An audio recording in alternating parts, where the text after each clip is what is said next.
7 años más, puedo empezar de nuevo. Tener otro hijo.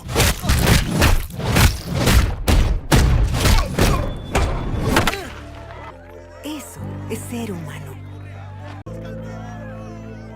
¡Vamos, tú puedes! ¡Eso, Mark! ¡Eso, Mark! ¡Safe! ¿Viste, papá? ¿Lo viste? ¡Fue increíble! Sí, lo vi. ¿Por qué me obligaste a hacer esto? ¿Qué te va a quedar después de 500 años? A ti, papá. Aún te tendré a ti. Pocas cosas me han dolido tanto. Bienvenidos chicos y chicas, espero que estén bien. Yo soy May y hoy, como todo viernes, quiero hablarles de...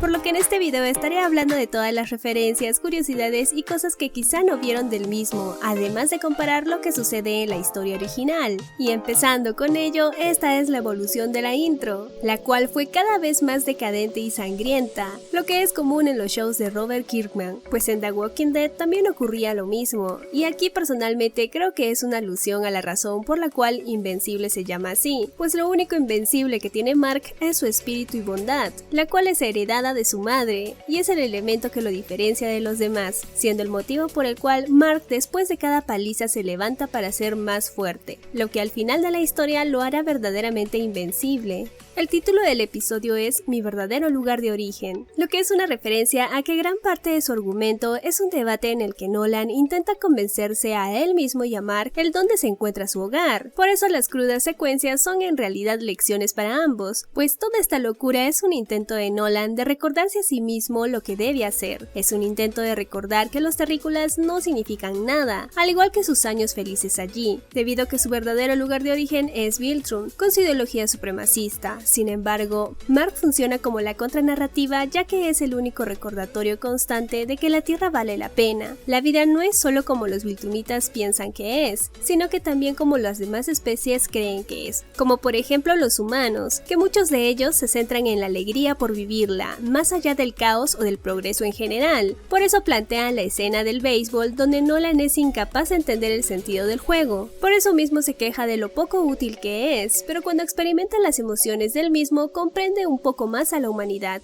Y son esos pequeños debates los que terminan ganando el conflicto, porque a pesar de los miles de muertos, al final Nolan es incapaz de darle muerte a su propio hijo, y por ende de conquistar a la Tierra, lo que es una pequeña victoria, ya que de aquí en adelante Nolan iniciará su arco de redención. Es innegable que la humanidad lo alcanzó y contra su voluntad se convirtió en un ser más empático, y esto a pesar de los miles de años de entrenamiento en el Imperio para que esto no ocurriera. Sin embargo, le queda mucho camino por recorrer, lo que es una matiz muy importante para la historia porque Nolan se ve afectado por la humanidad, por eso sus lágrimas al volar fuera del planeta, algo que no le había ocurrido en las miles de conquistas anteriores, lo que lo convierte a su vez en el Viltrumita más amable, porque como dice Allen el alienígena, ningún Viltrumita jamás abandonó su postura, así que no podemos esperar que los otros generales sean más amables que Nolan, quien necesitó de 17 años en la Tierra y la fortuna de tener una compañera como Debbie para que vacilara por un momento en sus convicciones, por lo que los demás generales serán aún más radicales. Y por lo tanto significa que la historia de acá en adelante no hará más que empeorar para la humanidad.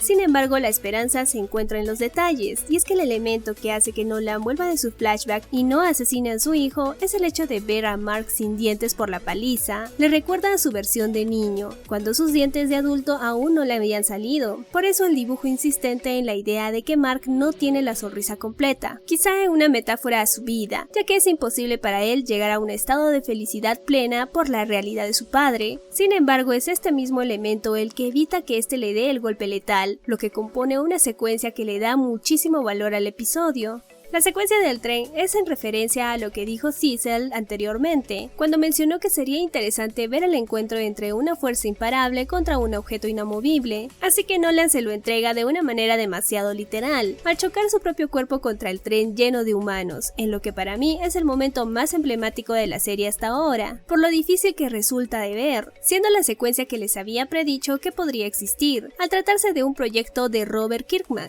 La línea del moribundo Mark, "todavía te tendré papá", quizá hizo llorar a más de uno, donde confirmo que estoy, pero es una de las grandes ventajas de no leer el material original, ya que es una frase extraída directamente de allí, y que estoy segura que todos los fans de las historietas estaban esperando oírla. Sin embargo, por lo inesperado que resulta, hace que sea aún más conmovedor. Y esto es el último recurso que tiene Mark de luchar contra su padre. Mark lo derrota usando su espíritu, que como dije en la intro, es el motivo por el cual es verdaderamente invencible. Así que con esa frase busca llevarlo a su terreno y demostrarle el verdadero valor que tiene la humanidad, afectando a Nolan a tal punto que abandona sus obligaciones y huye del mundo. Algo muy similar de lo que sucede con su madre, pues Debbie también no perdió la esperanza y soportó golpe tras golpe, desde descubrir la mentira de su esposo hasta ver a su hijo destrozado y al borde de la muerte, pero tal como su hijo, ella lo resiste todo, demostrando que el espíritu de Mark es la herencia más valiosa que le dieron sus padres, más allá incluso de sus superpoderes, lo que a su vez responden al pensamiento de Nolan, pues este dice que Debbie no es más que una mascota, lo que es impensable desde la perspectiva de Mark, porque él sabe que es alguien que le ha dado tanto o más valor que su padre. Y hablando de relaciones familiares, un detalle que quizá no vieron es que el padre de esta niña es el mismo al que Titán le perdonó la vida en el episodio 2, ya que este cuando observó su billetera se dio cuenta que tenía una hija por la cual vivir, y ahora vemos a esa misma chica observar la fatal muerte de su padre, lo que es un detalle demasiado cruel, que matiza el conflicto ideológico entre Nolan y su hijo, el cual se encuentra en las historietas número 11, 12 y 13, que son las mismas en las que está basado este episodio. Y hablando de ello, la historia real sobre los orígenes de Viltrum es la misma que cuenta Nolan en el cómic, donde incluso este recuadro es una referencia al mismo, pues es calzado, y si se preguntan por qué algunas especies son destrozadas masivamente, la respuesta es que los Viltrumitas tienen un modus operandi muy peculiar, y es que a los inicios de su imperio enviaban todo un ejército para conquistar los demás planetas a la fuerza bruta. Sin embargo, con el paso del tiempo se dieron cuenta que era más factible enviar a solo un Viltrumita para que éste ganara la confianza de dicha sociedad, al mismo tiempo que debilita sus defensas, y es el motivo por el cual Nolan asesinó a todos los guardianes del globo, ya que con el paso del tiempo podrían representar una amenaza hacia la conquista, y en esa misma línea Nolan le menciona a Mark que pueden conquistar el planeta juntos, lo que es una referencia a la entrega 16 del cómic, donde se exploran las líneas del multiverso en las cuales Mark acepta y conquistan la Tierra, que es todo lo contrario a lo que vemos aquí, donde Mark se niega rotundamente iniciando una lucha entre Omni-Man versus Invencible, que también es una lucha entre Omni-Man y la humanidad. Ambos representan las dos caras de una moneda, donde Mark intenta demostrar la bondad de la misma, mientras que Nolan su insignificancia, lo que es un debate muy interesante. ¿Ustedes de qué lado están? Para saberlo es muy simple, solo piensen en qué hacen cuando ven a una hormiga. ¿Sienten interés por su vida? ¿O son los que la asesinan al creer que su vida no es importante?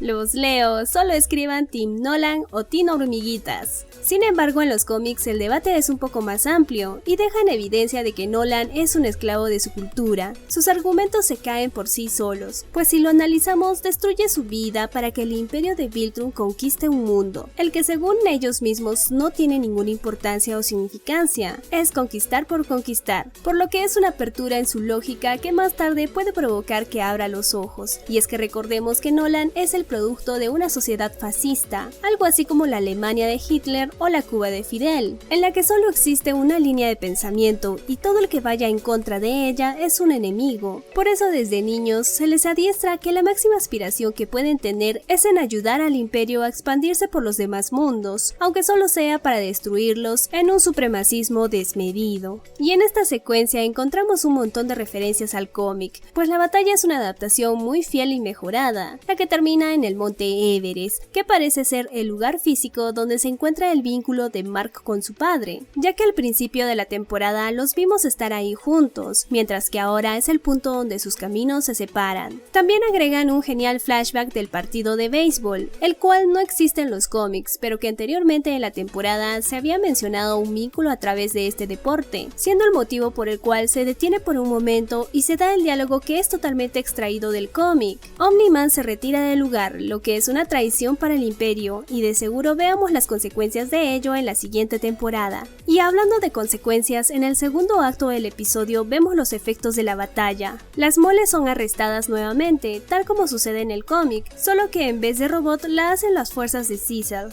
Pero esto es importante, si están pensando leer el material original, tal parece que la historia va a ser exactamente la misma, con la salvedad de que agrega mucho más contexto, al mismo tiempo que siguen las mismas líneas argumentales, por lo que si ven spoiler del cómic al 99.99% también lo serán de la serie. Por ejemplo, Cecil es introducido hasta después de la batalla con Mark, mientras que en la serie estuvo desde un inicio. Sin embargo, es posible que todo lo que haga sea lo mismo que hizo en el cómic, mientras que agregan otros cambios como que Nolan murió en el estallido de la casa. Sin embargo, como en el cómic eso no sucede, ahí la versión oficial es que murió en un choque de autos. Pero de ambas maneras, Cecil se asegura que Mark y Debbie estén bien económicamente. Por otra parte, la viñeta del Pentágono es basada en los cómics. Ahí vemos entrar a los nuevos guardianes del globo, que con Mark fuera del servicio son la única defensa de la Tierra. Sin embargo, cuando este se recupera, visitan la Sala Blanca, la cual quizás sea uno de los elementos más importantes para la lucha contra Veltrum, ya que ahí vemos mucha tecnología en desarrollo de armas y la resurrección de Inmortal. Además que como dato de color, la conversación de Cecil sobre el agua de grifo es un tema recurrente en las conspiraciones, pues se ha especulado que gracias a elementos que se añaden en su proceso se busca cierto resultado en la sociedad. Por ejemplo, muchos dicen que es gracias a esto que ahora las personas son más propensas a demostrar cierta atracción a las del mismo sexo, o ideas así de descabelladas en la que los gobiernos mediante el consumo de agua se aseguran de que actuemos de forma dócil, por lo que Cecil está dando vida a muchos conspiranoicos, aunque por otra parte también se sabe que en poblaciones aisladas se han hecho muchos experimentos por este medio. Pero dejando el chisme, un detalle que quizá no vieron es que cuando Mark entra a su casa, este empieza a levitar sin ningún sentido junto a su madre, lo que es una referencia a que a pesar del conflicto con su padre, él sigue orgulloso de su herencia. Por eso lo vemos observando algunos recuerdos junto a él, donde se ve a los tres muy felices y a Mark con una sonrisa completa mientras sostiene a un personaje ficticio con su mano fuerte. Y este, al sentir que eso fue nada más que ficción, decide volcar la foto, luego de recordar todas las cosas buenas y malas que le han sucedido junto a él, pero aún así dejándola que se muestra solo él con su padre. Y esta secuencia se completa cuando encuentra a su madre llorando en la intimidad de su habitación, lo que hace que automáticamente deje de levitar, concluyendo que para él es más importante su lado humano. Y mientras este se va con sus amigos al mismo lugar en el que antes trabajaba, Debbie va con el sastre para ahogar sus penas, lo que ocurre en la entrega 14 del cómic. Y en esa escena Debbie se muestra lo afectada que está porque toda su vida fue una mentira, al igual que el sastre porque tal como se ve en esta foto, él creía que Omni-Man era su mejor amigo. Y para terminar el video nos encontramos con Allen el alienígena, tal como sucede al final del cómic 14. Y este es un gran personaje para la historia en general. En la entrega 23 nos narran su historia, donde su planeta fue invadido por Viltrumitas, quienes lo conquistaron y destruyeron en apenas unos días. Los sobrevivientes escaparon hacia el espacio, así que su especie llamada Unópano quedó repartida a lo largo de la galaxia. Además, Allen fue el producto de un experimento genético con la esperanza de crear un super Unópano capaz de luchar contra los Viltrumitas, siendo el único feto que sobrevivió con su mente y cuerpo intacto, dándole super fuerza, velocidad, increíbles habilidades de curación,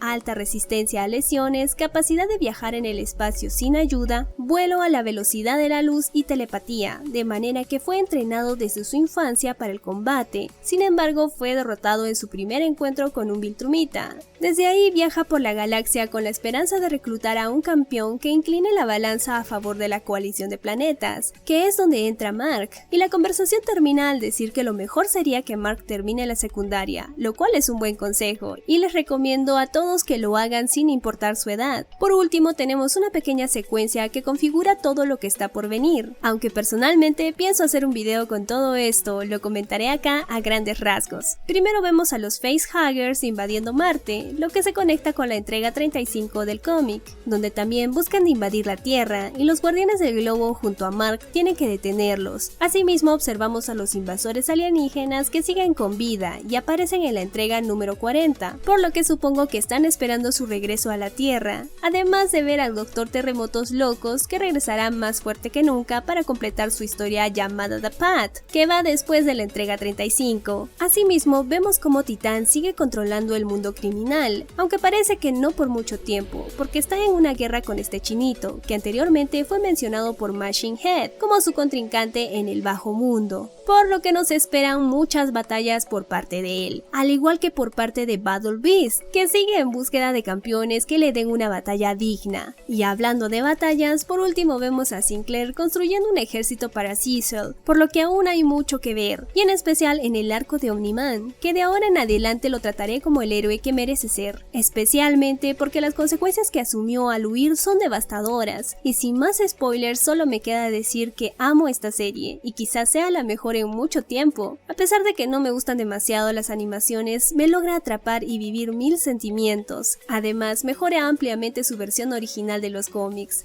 al enriquecer todas sus tramas, y mostrar una versión más madura al reorganizar los elementos para entregarlos de una manera más interesante y ordenada. Sin duda, Robert Kirkman será recordado más por esta serie que por su antecesora, que hasta ahora ha sido brillante desde el inicio hasta el final, por lo que la noticia de que 2 nuevas temporadas fueron confirmadas nos alegra un montón. Muchas gracias a todos por ver mis videos y especialmente por llegar hasta aquí. En los siguientes días seguiré subiendo contenido de esta serie, así como de algunas otras, por lo que no olviden suscribirse al canal. Nos vemos pronto, un beso a la distancia, chao.